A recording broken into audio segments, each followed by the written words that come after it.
और मेरे प्यारे प्यारे भाइयों और उनकी छोटी छोटी बहनों, क्या हाल है? कैसी चल रही है ज़िंदगी सभी की? तो चलो, आज अपन को कवर करने हैं 3 topic: objective of accounting, advantages of accounting and limitation of accounting. देखो यार, थ्योरी है, ठीक है ना। मैं चाहूँ तो तुम्हें बुक से पढ़ा सकता हूँ फटाफट, बट यार वो वाइब नहीं आएगी, तुम बोर हो जाओगे बुक से पढ़ के। इसलिए इतनी मेहनत करके तुम्हारे लिए इतने सारे नोट्स बनाए मैंने, ठीक है ना। तो चलो, बिना कोई टाइम वेस्ट किए अपन स्टार्ट करते हैं। सबसे पहले बात करते हैं ऑब्जेक्टिव ऑफ अकाउंटिंग की, कि अकाउंटिंग करने का ऑब्जेक्टिव क्या है। अब जिन मेरे प्यारे भाइयों बहनों को ऑब्जेक्टिव का मतलब नहीं पता, मैं उन्हें बता दूं, ऑब्जेक्टिव का मतलब होता है उद्देश्य। ये तुम्हारे नोट्स हैं, ये मैं तुम्हें पिछले लेक्चर में भी बताया था। यहाँ पे तुम एरो करके अगर लिख भी लिए ना उद्देश्य, तो कोई तुम्हें जज नहीं करने वाला भाई। मैंने तो बहुत यूज़ किया ऐसी चीज़ें, ठीक है ना। देखो, ऑब्जेक्टिव ऑफ अकाउंटिंग क्या होता है। सबसे पहला objective, maintaining accounting records. Accounting का सबसे पहला ऑब्जेक्टिव ही यही है कि जो जो तुम्हारे बिजनेस में डेली ट्रांजैक्शंस हो रहे हैं, उन्हें तुम्हें एक प्रॉपर बुक्स में रिकॉर्ड करना। और ये बताओ, जिसने लास्ट लेक्चर अच्छे से देखा होगा, अपन सबसे पहले ट्रांजैक्शन जो भी बिजनेस में होता है कौन सी बुक में रिकॉर्ड करते हैं? अरे बॉस सही, इसका नाम है जर्नल, ठीक है ना। आई होप तुम्हें याद रहेगा। सेकेंड ऑब्जेक्टिव है डिटरमाइनिंग प्रॉफिट एंड लॉसेस। अब देखो, होता क्या है कि जैसे तुम्हारे को पिछले क्लास का एग्जांपल याद होगा कि मैंने अपने बिजनेस में परचेज़ किया 12,000 का और मैंने सेल किया 14,000 का। तो मेरे को कहीं ना कहीं ये दिख रहा है कि 2,000 का मेरे को प्रॉफिट हुआ। अब ये 2,000 का प्रॉफिट मेरे को कैसे पता चला? ये मेरे को 2,000 का profit with the help of accounting पता चला, ठीक है ना। अभी तुम आगे सीखोगे कि प्रॉफिट एंड लॉस अकाउंट बना करके कैसे अपन प्रॉफिट निकालते हैं। तो बस अभी तो इतना तुम याद रखो कि अकाउंटिंग का एक उद्देश्य ये है कि वो हमें प्रॉफिट और लॉस निकालने में बहुत मदद करती है। तीसरा, मेंटेनिंग अकाउंटिंग। अच्छा, ये तो हो चुका है, ये रिपीट हो गया, इसको काट देना तुम, ठीक है ना। तीसरा आता है डिटरमाइनिंग फाइनेंशियल पोजीशन। अब बहुत सारे बच्चे इस चीज़ में कंफ्यूज हो जाते हैं कि फाइनेंशियल पोजीशन और प्रॉफिट एंड लॉस वो दोनों को सेम समझ लेते हैं, बट तुम ये गलती मत करना। प्रॉफिट एंड लॉस अपना डिफरेंट है और फाइनेंशियल पोजीशन अपना डिफरेंट है। फिलहाल अभी के लिए तुम याद रख लो, बाकी अपन डिटेल डिस्कशन करने वाले हैं इस चीज़ के ऊपर और बहुत सारे क्वेश्चन सॉल्व करने वाले हैं कि फाइनेंशियल पोजीशन अपन बैलेंस शीट की मदद से क्या करते हैं, पता लगाते हैं, ठीक है ना। तो ये जो अकाउंटिंग है, ये अपन को फाइनेंशियल पोजीशन भी बताने में, फाइनेंशियल पोजीशन का भी पता लगाने में मदद करती है। और मेरे को पता है अभी तुम में जो कीड़ा है ना, कि तुम्हें जानने की उत्सुकता हो रही है कि फाइनेंशियल पोजीशन होता क्या है, तो अभी तुम शॉर्ट में सुन लो। फाइनेंशियल पोजीशन मतलब होता है एक बिजनेस के पास, उसके पास उसकी कितनी सारी संपत्ति है। अब संपत्ति को तुम ऐसे ले लो कि हाँ, एक बिजनेस है, उसके पास कितनी मशीनरी है, कितने फर्नीचर्स हैं और उसके पास कितने सारे कर्जे हैं। ये सब मिला करके आता है फाइनेंशियल पोजीशन, ठीक है ना, जो कि अपन बैलेंस शीट की मदद से पता लगाते हैं, ठीक है ना। तो अभी मैंने तुम्हें सिर्फ और सिर्फ इतना बोला है कि बस याद कर लो कि हाँ, अकाउंट्स अपन को फाइनेंशियल पोजीशन भी पता लगाने में मदद करता है। अपना चौथा आता है facilitate management in decision making. अब फैसिलिटेट का मतलब होता है, यहाँ पे मैंने लिखा है कि हेल्प करना, ठीक है ना, मदद करना। मतलब ये बोल रहा है मैनेजमेंट को हेल्प करता है अकाउंटिंग डिसीजन मेकिंग में। कैसे मदद करता है? अब ये चीज़ मैं तुम्हें बोल तो सकता नहीं हूँ कि रट लो, तुम रट लोगे 2 दिन बाद भूल जाओगे। तो मैं तुम्हें एक बहुत अच्छा सा एग्जाम्पल देता हूँ इसका। सपोज करो तुम्हारा खुद का एक बिजनेस है, ठीक है ना। सपोज कर भी लिया, ठीक है।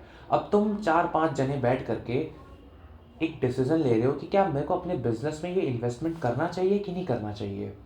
तभी तुरंत का तुरंत तुम्हारे अकाउंटेंट तुम्हारे पास आके बोलता है कि सर सर, अपन को इस साल लॉस हो रखा है।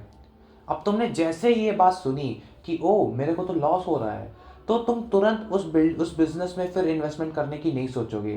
क्यों? क्योंकि तुम ऑलरेडी लॉस में हो। अब तुम्हें अपना वे ऑफ थिंकिंग, जो तुम अभी प्लान इंप्लीमेंट कर रहे हो, वो तुम्हें प्लान चेंज करना पड़ेगा। तो जो कि तुम्हें लॉस पता चल गया, तो तुम अब डिसीजन मेकिंग भी कर सकते हो कि हाँ, अब तुम्हें इन्वेस्टमेंट नहीं करना है। तो ये तुम decision making with the help of accounting ही कर पाए। पांचवा पॉइंट आता है अपना, ये शायद पांचवा पॉइंट कर गया है तो मैं डिक्टेट कर देता हूँ, तुम चाहो तो उसे लिख लेना। Providing accounting information to users, providing accounting information to users, ठीक है ना। अब ये तो तुम्हें पता ही है यार, अकाउंटिंग जो है बिजनेस को का प्रॉफिट हो रहा है, बिजनेस का लॉस हो रहा है, बिजनेस के पास कितने मशीन्स हैं, बिजनेस के पास कितने फर्नीचर्स हैं, ये सब कुछ अकाउंटिंग की वजह मदद से ही तुम बाहर के लोगों को जो कि बिजनेस से डायरेक्टली या फिर इनडायरेक्टली कनेक्टेड है तुम उनको बता सकते हो।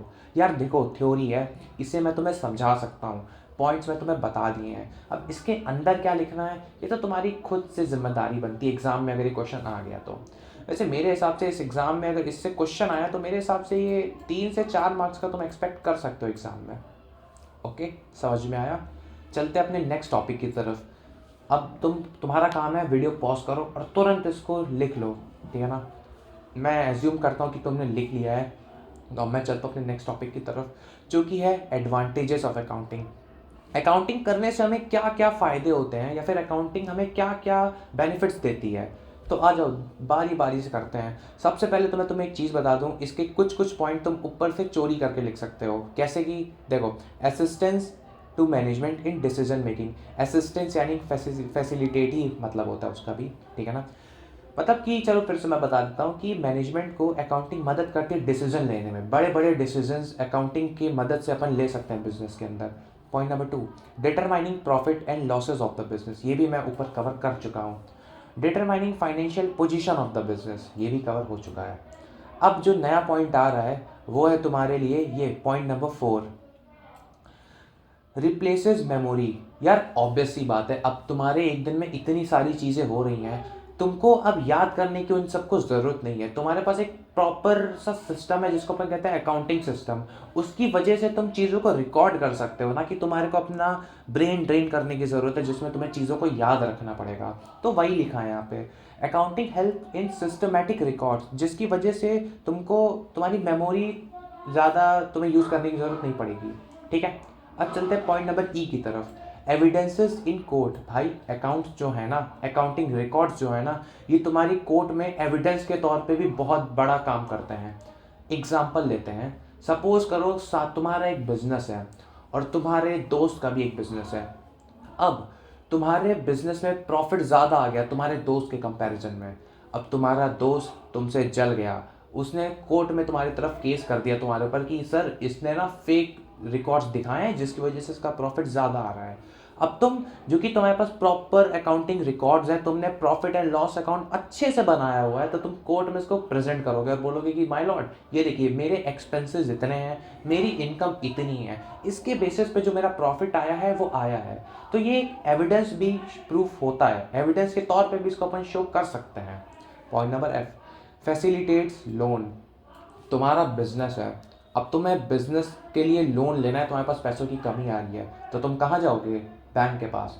अब बैंक तुम्हें लोन किस बेसिस पे देगा भाई? अब तुम ऐसे तो बोलोगे नहीं कि बैंक बैंक मेरे को लोन की ज़रूरत है, लाओ मेरे को लोन दो, ऐसे तो होगा नहीं। वो तुम्हारे कुछ ना कुछ रिकॉर्ड्स तो ज़रूर चेक करेगा कि भाई तुम्हारी इनकम कितनी है, क्या तुम इतना कमा पा रहे हो कि अगर मैं तुम्हें लोन दे दिया तो तुम फ्यूचर में मेरे को लोन रीपे कर सकते हो, ठीक है ना। तो बैंक भी कैसे चेक किया? With the help of accounting records के बेसिस पे उसने तुमको लोन प्रोवाइड किया, ठीक है ना।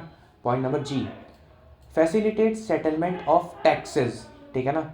ये जो अकाउंटिंग है ये टैक्स का भी सेटलमेंट करने में तुम्हारी बहुत मदद करती है। मैंने पिछले वीडियो में शायद तुम्हें बताया था कि अगर तुम्हारे ज़्यादा एक्सपेंसेस होंगे तो तुम्हें ज़्यादा टैक्स पे करना, ज़्यादा एक्सपेंसेस होंगे तो तुम्हें कम टैक्स पे करना पड़ेगा, और अदर हैंड अगर तुम्हारी इनकम ज़्यादा है तो तुम्हें टैक्स ज़्यादा पे करना पड़ेगा, ठीक है ना।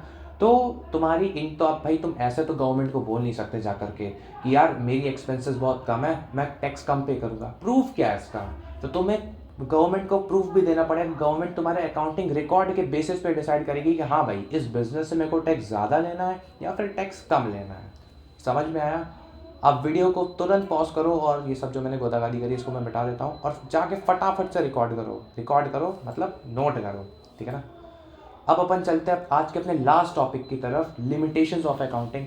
यारो मैं तुम्हें एक चीज़ बताता हूँ, अपने सीबीएसई बोर्ड, भले तुम स्टेट बोर्ड से हो कोई भी बोर्ड से हो, मेरे को पता नहीं क्यों लगता है कि अगर तुम्हारे सेमेस्टर 1 एग्जाम्स हो या फिर फाइनल भी हुए तो तुमसे ये दोनों क्वेश्चन लाइन से पूछ सकते हैं, write down the advantages and limitation of accounting. ये तुमसे 4 या 5 नंबर में क्वेश्चन पूछ सकता है।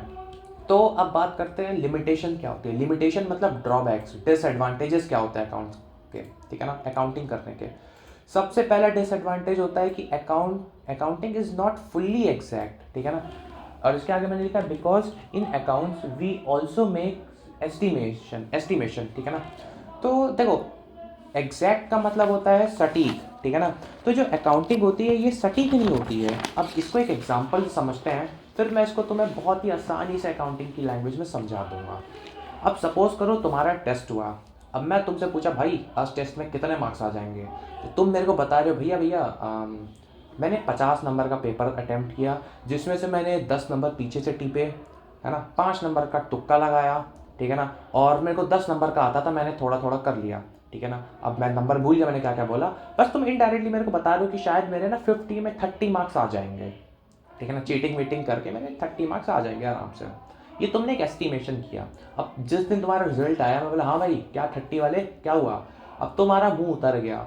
अब तुम्हारे एक्चुअली में 5 नंबर आए, तुमको पीछे वाले ने गलत आंसर बता दिया। ये यही तो होता है यार, ये तो मैं भी करता था कि मेरे से जो भी आंसर पूछता था मैं उसे गलत आंसर बता देता था, ठीक है ना। तो हैंस प्रूफ किसी से पूछना नहीं एग्जाम में कुछ भी, ठीक है ना। तो वही हुआ कि तुमने एस्टिमेशन क्या लगाया और एक्चुअल में तुमको क्या रिजल्ट मिला, ठीक है ना। तो अकाउंटिंग में अब इस चीज़ को लेकर आते हैं कि यार कभी कभी तुम एस्टिमेट करते हो कि यार शायद मेरे को ना इस साल ज़्यादा प्रॉफिट हो जाए, ठीक है ना, और तुम्हें उल्टा प्रॉफिट कम हो जाता है, ठीक है ना। तो इसीलिए कहते हैं अकाउंटिंग जो है वो एग्जैक्ट नहीं है, वो पूरी तरह से फुल्ली एग्जैक्ट नहीं है, ठीक है ना। Point number B, accounting ignore qualitative elements. अब सबसे पहले तो तुम जान लो क्वालिटेटिव और क्वांटिटेटिव एलिमेंट्स में क्या अंतर है। देखो, क्वालिटेटिव एलिमेंट्स क्या होते हैं, जिन चीज़ को तुम मेजर कर सकते हो, जैसे तुम्हारी हाइट 5 फुट 6 इंच, मेरी हाइट 6 फुट 3 इंच है, मैं बहुत ही लंबा इंसान हूँ, ठीक है ना, ये मैं रियलिटी बता रहा हूँ। तुम्हारा वेट, तुम 76 केजी के हो, ठीक है ना, मेरा वेट मैं 76 केजी का हूँ, ये सब तुम मेजर कर सकते हो, ठीक है ना। ऑन दी अदर हैंड अगर मैं तुमसे बोलूँ तुम किसी इंसान को कितना प्यार करते हो, भाई यहाँ पे प्यार का मतलब वही प्यार नहीं आता है अपने, यहाँ पे तुम्हारे पेरेंट्स की बात हो रही है कि तुम अपने पेरेंट्स से कितना प्यार करते हो। अब क्या तुम इसको भी लिख सकते हो कि मैं अपने पेरेंट्स से 76 केजी जितना प्यार करता हूँ, ऐसे बोलोगे कि पापा मैं आपसे 76 केजी तक जितना प्यार करता हूँ, पापा भी बोलेंगे बेटा मैं भी तेरे से 76 जूते जितना प्यार करता हूँ, नहीं, ठीक है ना। तो अकाउंटिंग जो है क्वांटिटेटिव एलिमेंट्स को इग्नोर कर देता है। क्यों इग्नोर कर देता है, क्योंकि अपन ने कल की क्लास अगर तुम्हें याद हो तो अपन ने पढ़ा था कि जो अकाउंटिंग है कि अपन मतलब अकाउंटिंग जो है अपन उन्हीं चीज़ों को रिकॉर्ड करते हैं जो कि मनी की टर्म्स में मेजर की जा सकती हैं, और क्वालिटेटिव चीज़ों को अपन मेजर ही नहीं कर सकते तो उन्हें मनी के टर्म में कैसे मेजर करेंगे। अब बात करते हैं पॉइंट नंबर सी की, accounting ignore price level changes. इसका मतलब क्या हुआ, देखो आज के दिन तुमने कोई लैपटॉप खरीदा 50,000 का, कल को उसकी मार्केट प्राइस हो गई 1 लाख रुपए की, ठीक है ना, लेकिन तुम अपनी बुक्स में स्टिल उसको 85,000 पे रिकॉर्ड करोगे। प्राइस में क्या चेंजेस हो रहा है, उतार चढ़ाव, ये तुम बिल्कुल नहीं रिकॉर्ड करने वाले, समझे। आ जाओ लास्ट पॉइंट जो कि बहुत इंपॉर्टेंट है। तुम्हारे क्लास में सपोज करो 60 बच्चे हैं और 59 को ये चीज़ नहीं आएगी, सिर्फ अकेले तुम ही होगे जो कि तुम्हें आएगी। क्यों, क्योंकि तुमने मेरे से पढ़ाई करी है। इसी बात पे खुद के लिए तालियां हो जाएं, बस बस बस बस। और मेरे लिए भी विंडो ड्रेसिंग। विंडो ड्रेसिंग का मतलब क्या होता है मैं तुम्हें बताता हूँ। यार तुमने एक ऐड देखी होगी ना कि लड़के वाले देखने आ रहे लड़की को और लड़की है पूरी काली। यार मैं रेसिस्ट नहीं हूँ बिल्कुल भी, बट ऐड है उसी को मैं बता रहा हूँ। लड़की है काली, उसको झटपट गोरा होना है तो क्या करती है, कोई क्रीम लाती है, अब मैं क्रीम का नाम तो लूँगा नहीं, वो क्रीम लाती है, क्रीम लगा करके गोरी हो जाती है। तो उसने एक तरह से झोल झाल किया, खुद को झूठा दिखाया कि मैं गोरी हूँ, जबकि वो गोरी है नहीं, ठीक है ना। तो सेम इसी तरह अकाउंट्स में भी यही होता है कि कभी कभी क्या होता है कि बिजनेस ज़्यादा प्रॉफिट दिखाने के लिए मतलब अकाउंट्स के साथ छेड़खानी कर देता है, जिससे पब्लिक को क्या लगता है कि यार बिजनेस बहुत प्रॉफिट कमा रही है, लेकिन एक्चुअली में बिजनेस लॉस में चल रही है। तो ये था दोस्तों आज का लेक्चर का क्रक्स जो मैं तुम्हें समझाया। आई होप तुम्हारे को समझ में आया होगा। अच्छे से लिखना, समझना, और हो सके तो एक बार जो मैंने तुम्हें पॉइंट्स बताया ना, जितने बताएं इतने इनफ है भाई। इसके आगे तुम्हारे को एग्जाम में नहीं पूछेगा, ना ही तुम्हें लिखना है। और मैं तुम्हें एक चीज़ की गारंटी दे देता हूँ, जितना मैं तुम्हें पढ़ा रहा हूँ एग्जाम में इसी से पूछेगा, इसके बाहर एक वर्ड भी तुमसे नहीं पूछेगा। और अकाउंट्स के लिए ना तुम अपने प्रथम भैया पे आराम से डिपेंड हो सकते हो। तुम्हारा भैया तुम्हें पूरी क्लास 11th की अकाउंट फ्री ऑफ कॉस्ट, वो भी TS ग्रवाल एकदम टाइम से तुम्हारा सिलेबस कंप्लीट हो जाएगा, ये मैं गारंटी देता हूँ। और अगर तुम्हें इकोनॉमिक्स के भी लेक्चर्स चाहिए तो तुम कमेंट कर देना, मैं वो भी बना दूंगा, क्या जाता है, ठीक है ना।